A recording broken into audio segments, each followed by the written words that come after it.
Bismillahirrahmanirrahim. Assalamualaikum warahmatullahi wabarakatuh.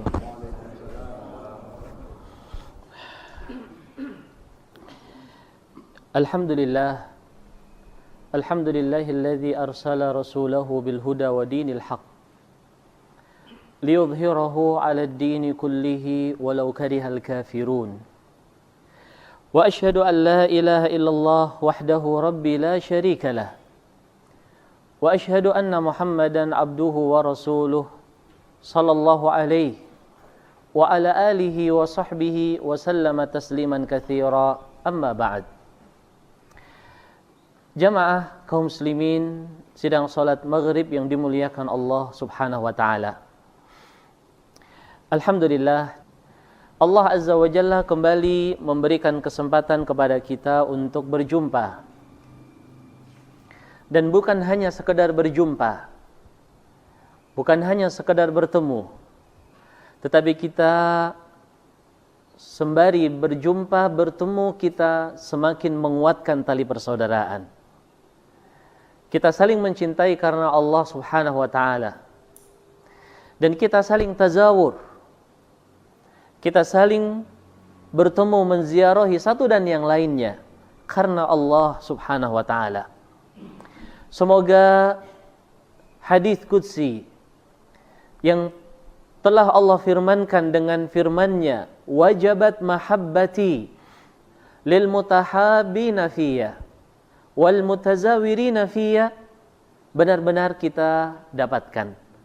Kata Allah azza wa jal, telah wajib kecintaan aku kepada orang-orang yang mereka saling mencintai karena aku, dan mereka saling menziarahi karena aku. Terlebih lagi jamaah yang saya muliakan, ketika kita bertemu dan kita bersama-sama mengkaji dan mendalami ilmu agama Islam. Ini adalah kenikmatan di atas kenikmatan.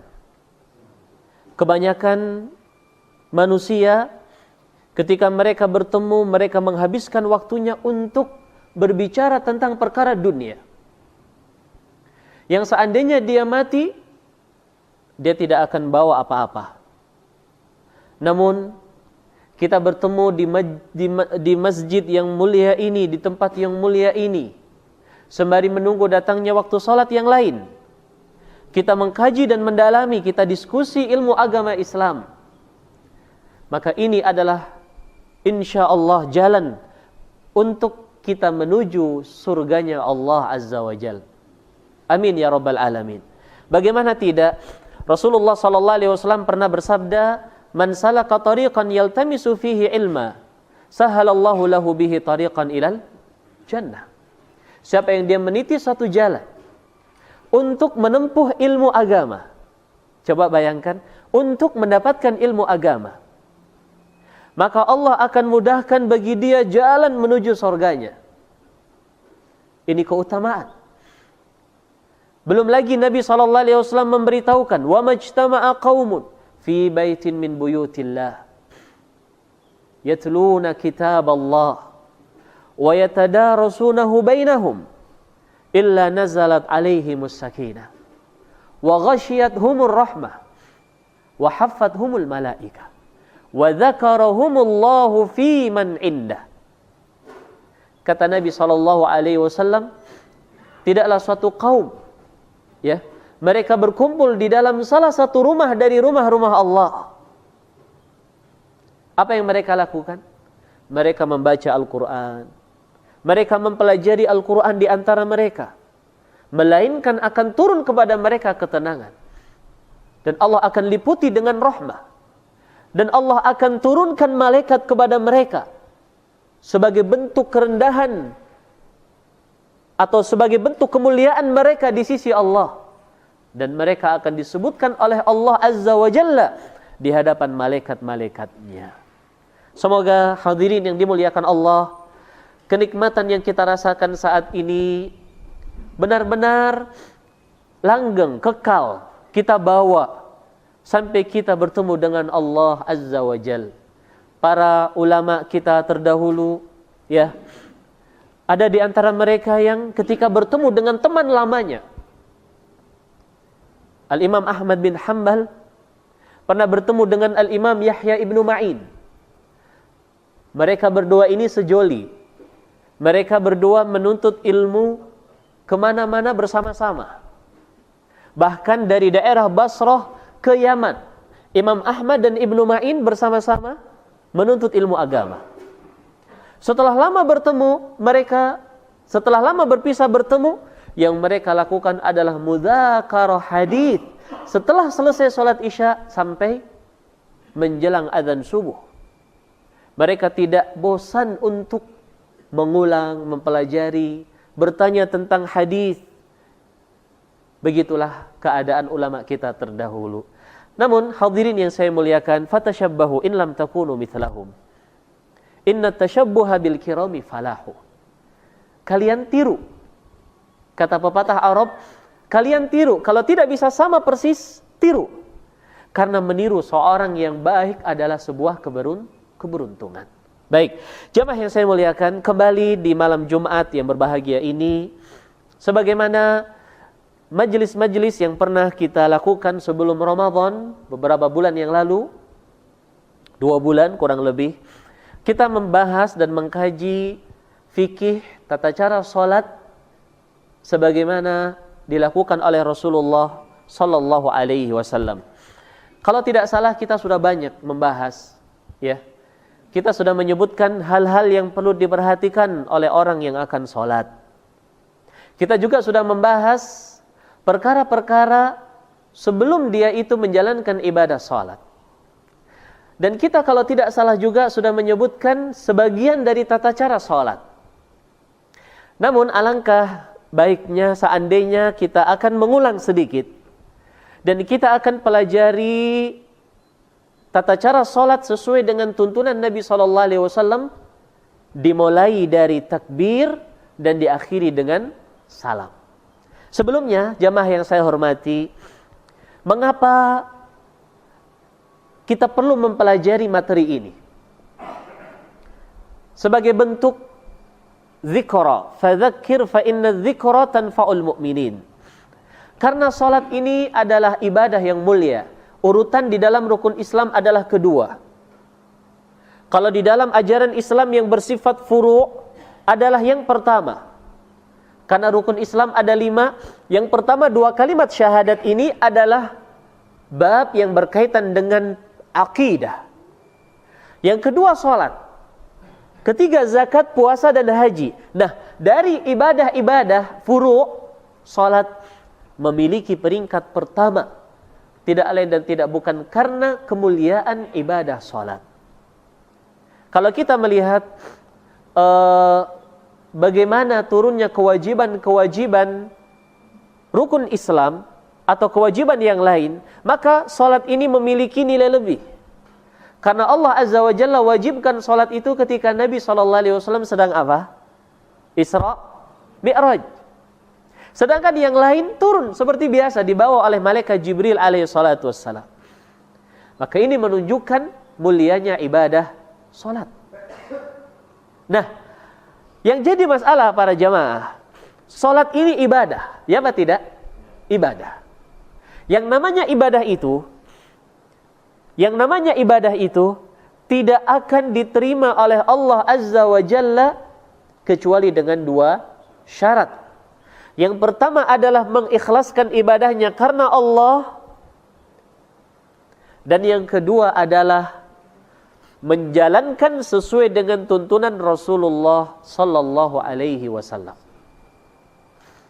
Kalau ikhlas, alhamdulillah di pengajian kita di malam Rabu, Al-Ustaz Harith hafizahullah, beliau sering menjelaskan masalah akidah. Nah, bagaimana kita mengaplikasikan ibadah salat ini sesuai dengan tuntunan Nabi SAW sehingga lengkap. 2 syarat ini lengkap para jamaah. Kalau ada yang mengatakan kan kita diberikan akal untuk berpikir. Kalau kita nggak punya akal, kita nggak bisa memikirkan tata cara salat. Ya sudah, kalau begitu kita kembalikan saja ke akal-akal kita. Jawabannya tidak bisa. Jawabannya tidak bisa. Sekarang saya ingin bertanya, para sahabat Rasul SAW dulu punya akal atau tidak? Punya. Bahkan kalau kita timbang-timbang akal mereka dengan akal kita, bagus siapa? Ya jelas bagus mereka ya. Akal mereka Masya Allah. Sama-sama manusia kita. Tetapi mereka adalah orang pilihan karena mereka dipilih oleh Allah untuk menemani nabinya, menemani rasulnya. Nah, apakah ketika turun salat para sahabat mereka memodis sendiri, merekayasa sendiri, membuat-buat sendiri, ataukah Nabi SAW turun langsung mempraktekkan dan mengajarkan mereka? Mempraktekkan dan mengajarkan mereka. Bahkan Nabi SAW pernah sholat di atas mimbar. Cuman mimbar di zaman Nabi SAW tidak seperti mimbar yang ada di zaman sekarang. Walaupun semuanya dikatakan mimbar, boleh. Tetapi mimbar Nabi SAW agar kita tergambar bagaimana beliau sholat di atas mimbar seperti ini kan nggak mungkin ya. Mimbarnya Nabi SAW dulu itu 3 tangga, 3 lantai. Lantai pertama, lantai kedua, dan lantai ketiga. Nabi SAW kalau khutbah, apakah khutbah Jumat atau yang lain, beliau berdiri di lantai kedua. Lalu beliau duduk di lantai ketiga. Maksudnya beliau duduk di lantai ketiga, kaki di lantai kedua. Tinggi atau pendek mimbarnya Nabi. Disebutkan oleh para ulama, kalau Nabi SAW duduk, beliau duduk di atas mimbar, tingginya beliau dengan tingginya orang berdiri kurang lebih sama. Kita bisa membayangkan berarti ya. Jadi kalau beliau duduk di atas mimbar, misalkan tangga pertama 30 cm, tangga kedua 40 cm, 70 cm, tangga ketiga misalkan 50 cm atau 80 cm, berarti 150. Kalau beliau duduk,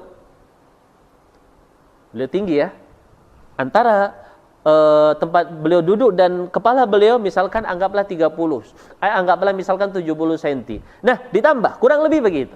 Lebih kurang. Tetapi para ulama menjelaskan seperti itu. Nah, beliau sholat di atas mimbar itu para jemaah. Para sahabat heran-heran.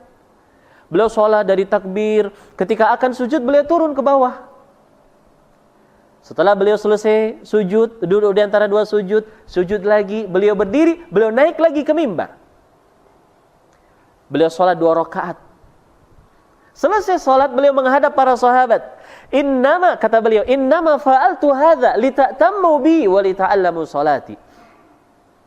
Saya melakukan ini di hadapan kalian semuanya agar kalian mengikuti tata cara saya sholat. Dan kalian mempelajari tata cara sholat. Coba lihat, jamaah yang saya muliakan, seandainya para sahabat, seandainya boleh kita memodis sholat, para sahabat sudah memodis. Yang beginikah, yang begitukah? Seandainya. Seandainya boleh kita merubah-rubah tata cara sholat, tentunya para sahabat zaman dulu, mereka lebih dahulu untuk merubah, mengganti. Dan bukan hanya sahabat. Iya kan? Di zaman setelah sahabat tabi'in. Coba lihat. Lalu tabi'ut tabi'in. Lalu 4 imam madhab. Padahal para jamaah yang saya muliakan. Di zaman tabi'in, tabi'ut tabi'in, 4 imam madhab berbanyak sekali mujtahid. Banyak sekali ahli fikih. Tetapi mereka di dalam membahas masalah salat tetap mengacu kepada hadis Rasul sallallahu alaihi wasallam. Maka barangkali para jamaah yang saya muliakan ini memberikan gambaran sedikit kepada kita. Masalah ibadah itu istilahnya tauqifiyah. Makna tauqifiyah adalah mengikuti peraturan yang ada. Atau dengan istilah lain dari sononya.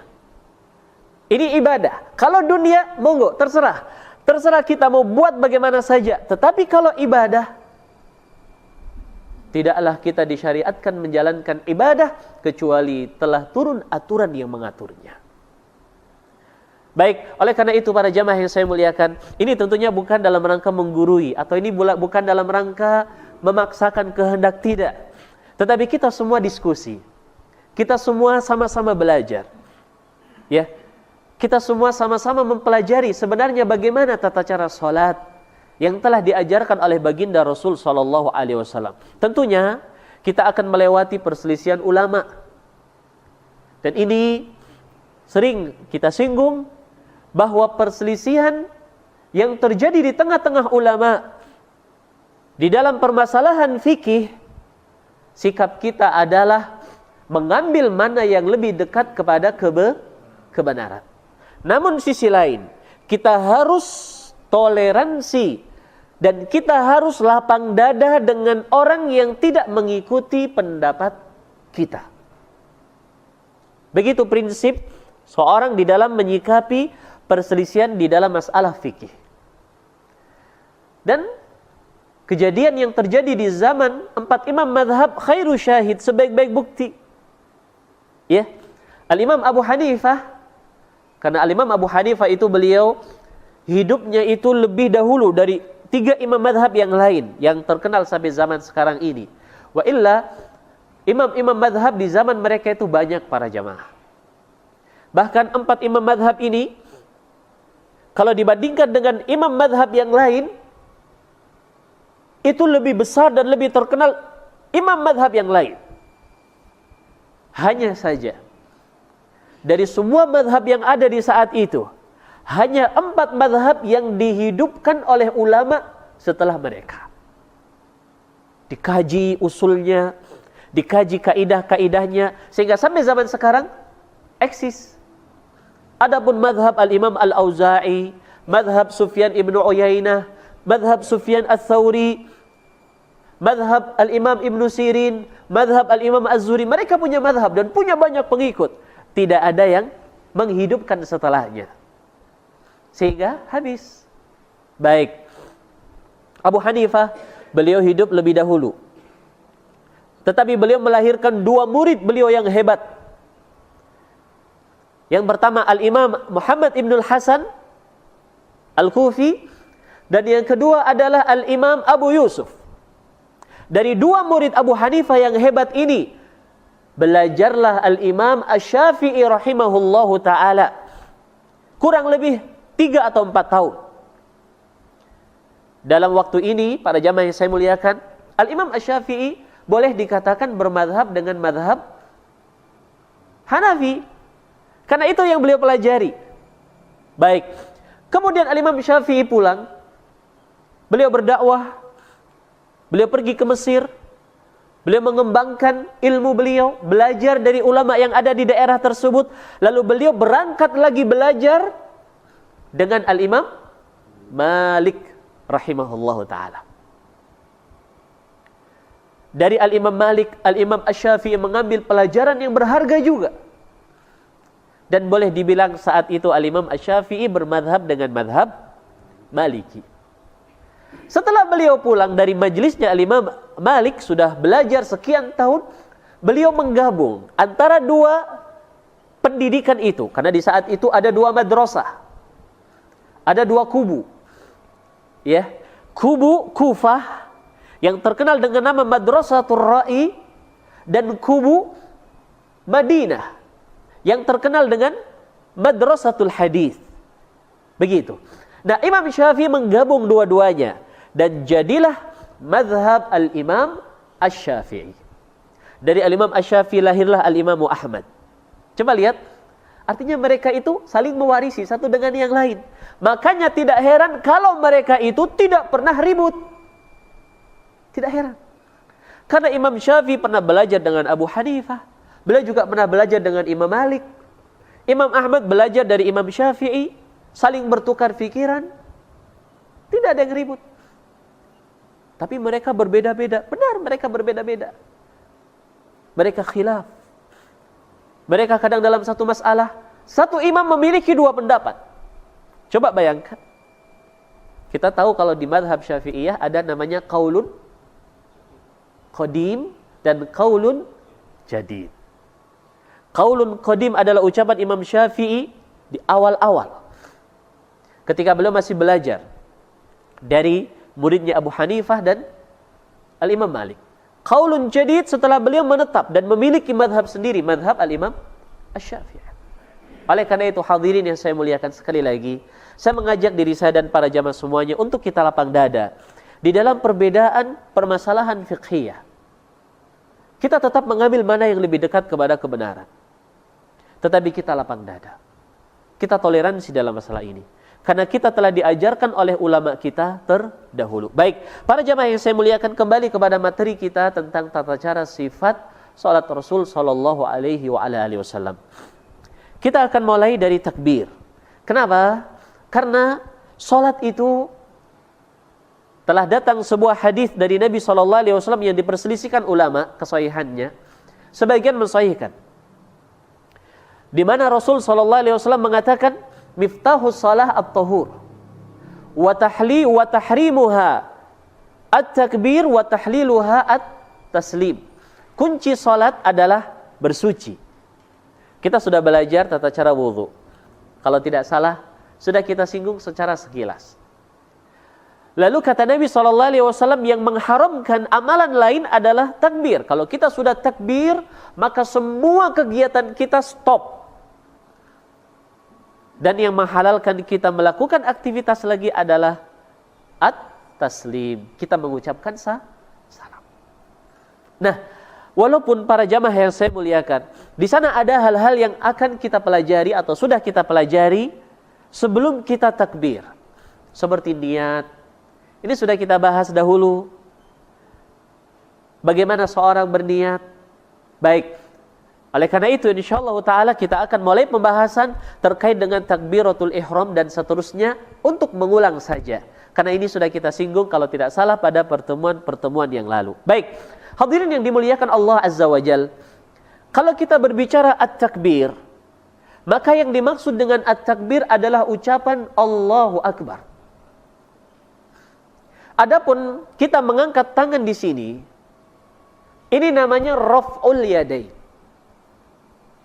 Ketika dikatakan takbiratul ihram, maka yang dimaksud adalah ucapan orang yang akan sholat Allahu Akbar. Bukan angkat tangannya. Karena mohon maaf, sebagian saudara-saudara kita kaum muslimin terjebak dalam masalah ini. Mereka anggap mulai sholat itu dengan mengangkat tangan. Kalau takbir tidak. Terlebih lagi ketika masbuk. Ketika masbuk, kita datang ke masjid, rupanya imam sedang sujud misalnya. Untuk rakaat terakhir atau sedang tahiyat terakhir. Kita begini langsung ikut gabung. Apakah sujud atau tahiyat. Kita enggak mengatakan Allahu Akbar. Padahal takbiratul ihram yang itu menjadi syarat atau rukun salat, penentu salat adalah ucapan Allahu Akbar. Dan hadirin yang dimuliakan Allah Azza wa Jal, takbiratul ihram ini adalah rukun dari rukun-rukun salat.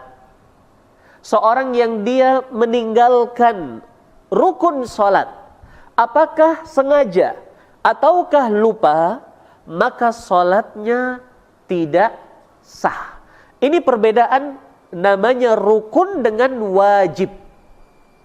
Kalau wajib, seorang meninggalkannya sengaja, dia berdosa, tetapi salatnya tetap sah. Tetapi kalau dia lupa, dia tidak berdosa, tetapi salatnya tetap sah juga. Jadi yang membedakan wajib dengan rukun adalah kalau dia meninggalkan karena lupa. Ya. Contoh misalnya tasyahud pertama. Pendapat yang sahih, pendapat kebanyakan ulama, tasyahud pertama itu hukumnya wajib. Lalu dia lupa tidak tahiyat awal. Tidak tasyahud pertama. Dari rakaat kedua, langsung berdiri ke atas. Lupa dia. Salatnya sah atau tidak? Sah atau tidak? Sah. Hanya saja dia nanti sujud sahwi. Salatnya tetap sah. Kalau dia sengaja meninggalkan, berdosa atau tidak? Berdosa. Sah salatnya? Sah. Nah itu bedanya dengan rukun. Tetapi kalau takbiratul ihram adalah rukun. Kalau dia meninggalkan dengan sengaja, tidak sah salatnya. Kalau dia meninggalkan lupa, juga tidak sah. Lupa dia, waduh saya lupa nggak baca takbiratul ihram. Ya sudah, diulangi lagi salatnya. Begitu. Baik. Nah, para jamaah yang dimuliakan Allah Azza wa Jal, Nabi SAW ketika beliau takbiratul ihram, beliau juga sekaligus mengangkat kedua tangannya. Para ulama menyebutkan 3 tata cara mengangkat kedua tangan dengan takbir. Tata cara pertama, dia baca takbir dengan mengangkat kedua tangan sekaligus. Saya contohkan, Allahu Akbar. Jadi sama-sama Allahu Akbar. Ini cara yang pertama. Cara yang kedua adalah dia mengangkat kedua tangan dulu, baru dia membaca Allahu Akbar. Cara yang ketiga, dia membaca Allahu Akbar, baru dia mengangkat kedua tangannya. Dan 3 tata cara ini semuanya pernah dilakukan oleh Rasulullah sallallahu alaihi wa ala alihi wasallam. Ini yang terbaik bagi kita bagaimana? Kita pilih salah satu atau boleh kita amalkan semuanya? Bagusnya kita mengamalkan semuanya. Ya. Dan ini di dalam Islam atau ilmu fikih masuk dalam kategori khilaf tanawwu. Khilaf tanawwu adalah perbedaan tata cara yang semuanya dilakukan oleh Nabi sallallahu alaihi wasallam. Bagusnya bagaimana? Kita melakukan semuanya. Kadang kita bareng Allahu Akbar. Kadang kita takbir dulu. Allahu Akbar. Kadang kita mengangkat kedua tangan dulu baru Allahu Akbar. Baik, ini di dalam mengucapkan takbiratul ihram. Nah, hadirin yang dimuliakan Allah Azza wa Jal, mengangkat tangan, raf'ul yadain. Raf'ul yadain ini, hadirin yang dimuliakan Allah Azza wa Jal, terjadi perselisihan di kalangan ulama. Apakah hukumnya wajib atau sunnah? Apakah hukumnya wajib atau sunnah? Wallahu alam bissawab. Pendapat yang lebih kuat adalah hukumnya wajib. Mengangkat kedua tangan ini hukumnya wajib. Kenapa demikian? Karena Rasul SAW menyuruh kita salat sebagaimana beliau salat. Sallu kama ra'aitumuni usalli. Nah, kita disuruh salat seperti beliau salat. Perintah Nabi SAW hukumnya apa? Wajib. Kita juga mengangkat kedua tangan. Kemudian hadirin yang dimuliakan Allah, perlu diperhatikan. Tata cara kita mengangkat kedua tangan, sampai mana batasnya, ini pernah dilakukan oleh Nabi SAW dengan 2 keadaan.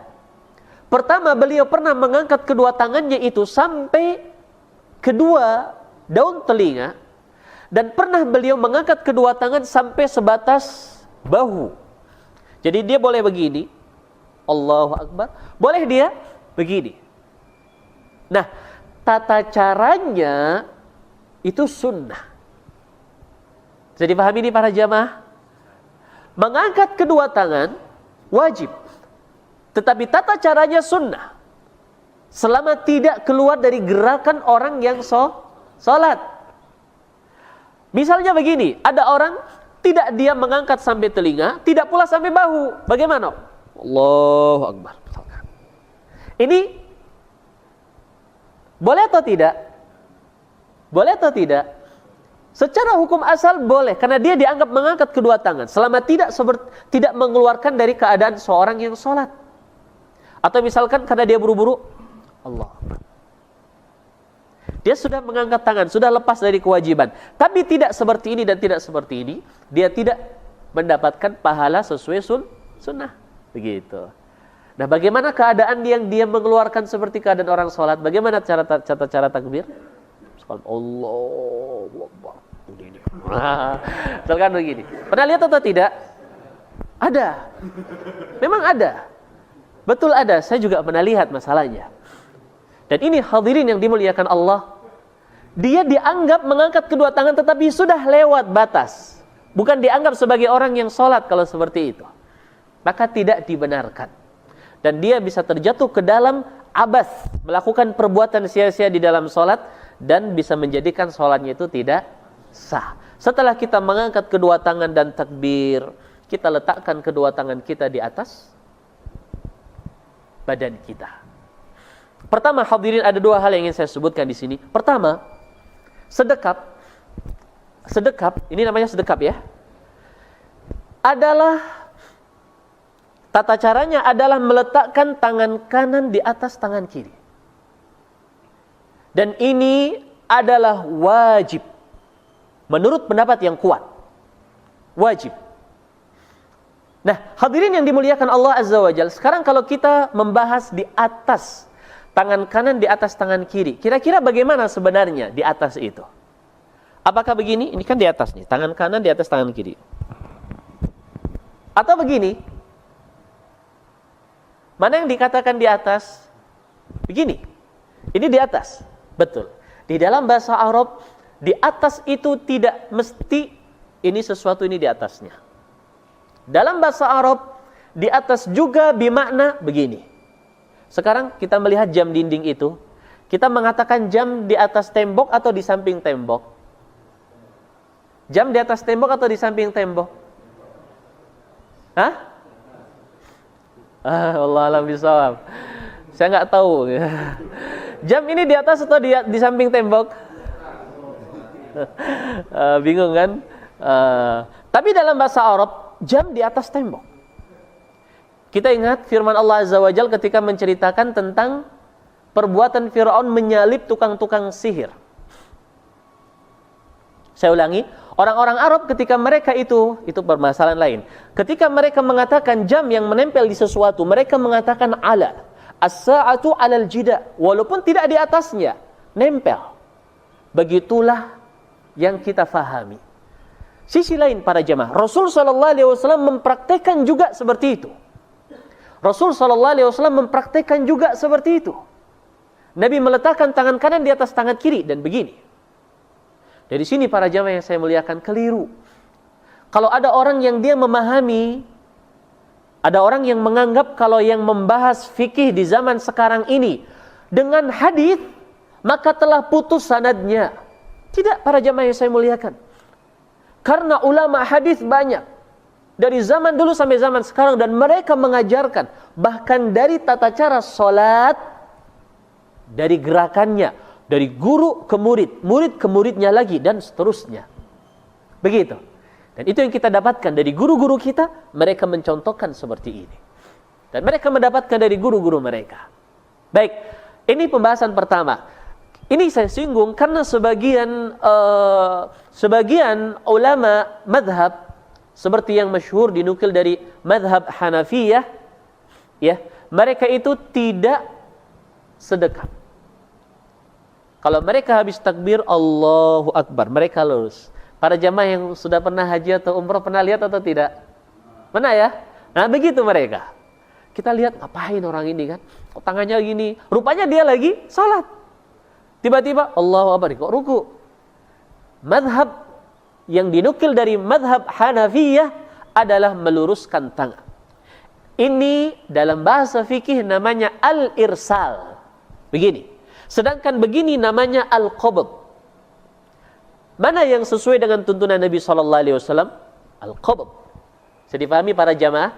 Kedua, di dalam meletakkan tangan kita, ya, ada sebagian meletakkan di dada. Ada sebagian meletakkan di perut, ada di bawahnya lagi. Ini semuanya tidak ada satupun nas yang mengatur. Tidak ada satupun nas yang memandu di mana kita meletakkan tepatnya. Bisa dipahami para jamaah? Dari sini, maka seorang boleh meletakkan kedua tangannya sedekap ini, baik di dada, baik di perut, baik di bawah perut sedikit, selama tidak mengeluarkan keadaan dia sebagai orang yang sholat. Ya. Kalau dia misalkan Allahu Akbar, dia letakkan di dada tapi sampai leher begini. Sekarang begini. Kayak ini tidak boleh. Walaupun dia meletakkan tetapi keluar dari keadaan orang yang sholat atau terlalu bawah dia, ini juga enggak boleh. Saya dipahami para jamaah yang dimuliakan Allah Azza wa Jalla. Adapun hadis yang disebutkan bahwa Nabi meletakkan kedua tangannya di atas dada, wallahu alam bisawab, yang lebih kuat hadis itu adalah hadis yang lemah. Hadis yang lemah walaupun disahihkan oleh sebagian para ulama. Mungkin para jamaah pernah membaca atau mendengar, tetapi saya pribadi lebih condong kepada pendapat ulama yang melemahkan hadis itu. Karena hadis itu lemah, maka tidak ada panduan khusus. Di mana saja boleh. Cuman yang kita kadang melihat dari sebagian saudara kita kaum muslimin, mereka meletakkannya agak geser ke kanan. Ke kiri atau ke kanan ya? Kiri begini ya, ke kiri. Begini. Ya. Ini wallahu alam bisawab. Saya tidak pernah mendapatkan sandaran satupun hadis yang menunjukkan seperti itu. Kalau dinukil dari ulama, ada ulama yang berpendapat seperti itu. Terlebih ulama madhab Syafi'iyah. Sebagian ulama madhab Syafi'iyah. Tetapi kalau kita cek sandarannya wallahu alam bisawab, kita belum pernah mendapatkan. Ya. Oleh karena itu wallahu alam bisawab, jangan ke samping, cukup di tengah. Gini. Wallahu alam bisawab. Dan yang dilarang oleh Nabi sallallahu alaihi wasallam adalah berkacak pinggang. Ini dilarang oleh Nabi sallallahu alaihi wasallam. Seorang salat lalu dia, karena datang dari Nabi SAW hadis yang sahih yang berbunyi, naha Rasulullah SAW anil hasr. Rasul SAW melarang dari perbuatan hasr. Hasr ini sebagian ulama ya menyebutkan bahwa yang dimaksud hasr adalah begini, berkacak pinggang. Jadi dia Allahu Akbar begini. Ini tidak dibenarkan. Karena itu maknanya hasr yang dilarang oleh Nabi SAW, dan itu adalah bentuk seorang yang sombong ketika dia salat. Jelas ini para jamaah yang saya muliakan. Begitulah Rasulullah sallallahu alaihi wasallam memulai salatnya. Beliau takbiratul ihram sembari beliau mengangkat kedua tangannya, kemudian beliau meletakkan kedua tangannya di atas badan beliau. Apakah di dada, di perut, seperti itu. Baik, hadirin yang dimuliakan Allah Subhanahu wa taala, setelah beliau melakukan itu semuanya, beliau membaca doa istiftah. Di dalam hadis yang diriwayatkan Bukhari Muslim dari Abu Hurairah, Rasul sallallahu alaihi wasallam ketika beliau takbir Allahu Akbar, sakata hunayha. Beliau diam sejenak. Ketika selesai salat, Abu Hurairah bertanya, "Ya Rasulullah, ra'aituka taskutu hunayha. Famadza taqul?" Ya Rasulullah, aku melihat kamu diam sejenak. Apa yang kamu baca sebelum baca Al-Fatihah? Lalu Nabi mengatakan, "Aqul Allahumma ba'id baini wa baina khotoyaya kama ba'adta bainal masyriqi wal maghrib." Ila akhiril doa. Ini doa semua kita sudah hafal. Dari sini hadirin yang dimuliakan Allah, terjadi perselisihan di kalangan para ulama. Doa istiftah itu hukumnya apa? Wajib atau sunnah atau rukun? Wallahu a'lam bishawab, yang paling kuat adalah pendapat kebanyakan ulama yang mengatakan sunnah. Yang mengatakan sunnah. Artinya hadirin yang dimuliakan Allah, seandainya seorang lupa atau seorang tidak membaca doa istiftah atau dia masbuk itu tidak boleh membaca doa istiftah. Seandainya imam sudah mulai membaca. Akan kita sebutkan di dalam pembahasan Al-Fatihah nanti. Seandainya seperti itu hadirin yang saya muliakan, kita tidak sempat membaca ya, tidak mengapa karena hukumnya sunnah. Begitu. Baik, hadirin yang dimuliakan Allah Subhanahu wa taala, begitu mukaddimah di majelis kita di malam hari ini. Kita sudah mengambil waktu cukup banyak di dalam mukaddimah tadi, tetapi kita sudah mengulang cukup apa yang sudah kita jelaskan dahulu, dan insyaallah biidznillah tabaraka wa taala jika ada kesempatan di pertemuan yang akan datang kita akan melanjutkan pembahasan di dalam bacaan Al-Fatihah. Baik, sebelum saya akhiri, barangkali ada di antara para jamaah yang ingin ditanyakan, kita gunakan kesempatan untuk diskusi. Baik, yang belakang dulu, silakan Pak. Waalaikumsalam warahmatullahi wabarakatuh.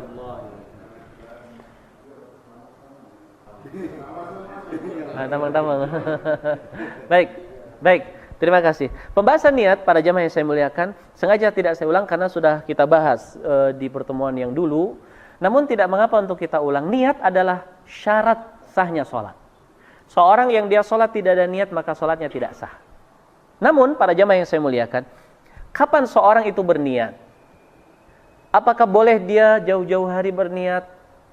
Bukan jauh-jauh hari, jauh-jauh waktu. Misalkan sholat zuhur jam 12, dia berniat jam 9. Dia wudhu, dia niat untuk sholat zuhur. Ataukah boleh dia, atau harus sebelum sholat? Ini terjadi perselisihan di kalangan ulama. Madhab secara khusus. Madhab Syafi'iyah dalam hal ini mereka terjadi perselisihan juga.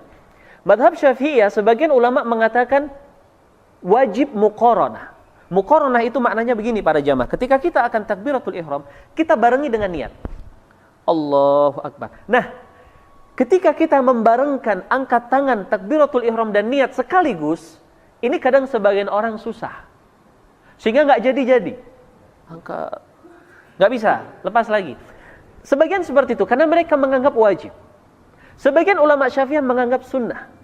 Nah, pendapat yang mengatakan sunnah ini kebanyakan mazhab Syafi'iyah dan lebih mencocoki mazhab yang lain.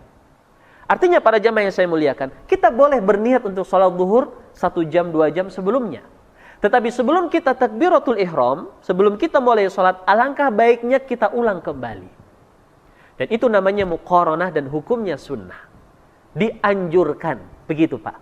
Begitu. Jadi kita dianjurkan untuk membarengkan niat kita ketika akan takbiratul ihram, begitu. Tetapi para jamaah, ada 2 hal yang saya sebutkan. Pertama, karena niat itu tempatnya di dalam hati, maka cukup di dalam hati kita niat. Kedua, kita jangan terjebak di dalam was-was. Was-was ini adalah penyakit yang membahayakan di dalam semua hal, termasuk di dalam memulai sholat. Bagaimana dia was-was? Dia nggak jadi-jadi. Bukan sekali 2 kali Pak, tetapi berkali-kali sampai imam ruku masih sibuk dengan angkat tangan. Ini was-was. Jadi kalau ada orang seperti itu, ditegur saja, sudah takbir saja, nggak usah diulang-ulang. Karena dia was-was. Beda dengan orang yang alami, yang tidak ada kelainan. Dia mungkin sekali nggak sanggup, 2 kali udah jadi. Begitu Pak. Wallahu a'lam bishawab. Baik. Silakan Pak Mukhlis. Pak Mukhlis. Yang tua dulu ya, apa ya? Baik. Silakan Pak. Ya?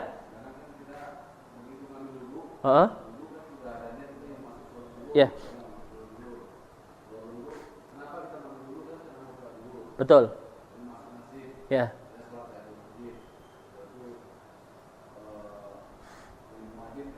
Iya.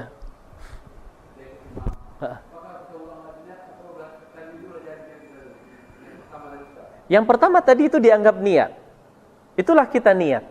Namun, saya ulangi lagi penjelasan tadi, dianjurkan untuk kita mengulangi kembali.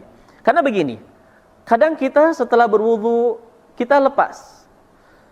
Kita ngeblank begitu, atau lale, atau apa begitu. Ngobrol dan sebagainya. Waktunya panjang. Beda kalau kita wudu, langsung masuk masjid, langsung sholat tahiyatul masjid, duduk, kita menunggu qomat, kita langsung sholat. Kita dianjurkan. Tentunya kalau dikatakan dianjurkan, seandainya dia tidak mengulangi, sholatnya tetap sah. Seandainya dia mengulangi, itu lebih bagus. Itu makna yang saya sebutkan tadi, dianjurkan. Dan ini, para jamaah yang saya muliakan, salah satu dari mazhab yang dinukil dari mazhab Syafi'iyah. Walaupun sebagian ulama Syafi'iyah ada yang mengatakan wajib. Wajib itu ya berarti harus dia barengin, kalau enggak dosa dia. Begitu. Tetapi yang lebih dekat kepada kebenaran dan lebih kuat adalah yang mengatakan dianjurkan atau disunahkan. Begitu Pak. Jadi kalau tidak melakukan ya tetap sah salatnya. Tapi dianjurkan untuk diulangi kembali. Wallahu a'lam bishawab. Baik. Mungkin yang lain ada para jamaah? Silakan Dek. Silakan. Tadi saya katakan ada 3 cara takbiratul ihram. Iya. Kita sebagai makmum apabila imam sudah takbir tapi dia belum taruh tangan, kita apakah langsung masuk terus atau gimana? Seandainya imam takbir dan belum mengangkat tangan, begitu. Tapi dia bilang Allahu Akbar. Tapi dia belum mengangkat. Kita jangan mendahului. Kita jangan mendahului. Sudah saya sebutkan kalau tidak salah bahwa seseorang sholat itu tidak boleh mendahului gerakan imam. Dan tidak boleh juga membarengi. Yang dianjurkan adalah mengikuti dan bukan mengakhirkan. Jadi ada 4 keadaan: mendahului, membarengi, mengikuti, dan mengakhirkan. Dari 4 ini, 3 yang tidak boleh, 1 yang dibolehkan, yaitu mengikuti. Karena Nabi SAW mengatakan innama ju'ilal imam liyu'tamma bih. Imam dijadikan untuk ditiru. Lalu Nabi mengatakan idza kabbara fakabbir. Kalau dia takbir, fa. Kata-kata fa itu dalam bahasa Indonesia maknanya maka, mengikuti. Imam takbir, kita ikut takbir. Begitu. Kalau kita lihat imam belum mengangkat kedua tangannya, ya kita tidak perlu mengangkat kedua tangan sampai kita yakin imam mengangkat kedua tangan. Itu lebih bagus. Wallahu a'lam bishawab. Baik. Para jamaah yang saya muliakan, berhubung waktu sudah habis, sudah masuk waktu Isya dan sudah dikumandangkan azan. Saya rasa cukup mukadimah ini. Semoga Allah memberikan kemudahan untuk kita bisa berjumpa kembali. Dan terima kasih atas perhatian semuanya. Kami akhiri subhanakallahumma wa bihamdik. Asyhadu an la ilaha illa anta astaghfiruka wa atubu ilaih. Wassalamualaikum warahmatullahi wabarakatuh.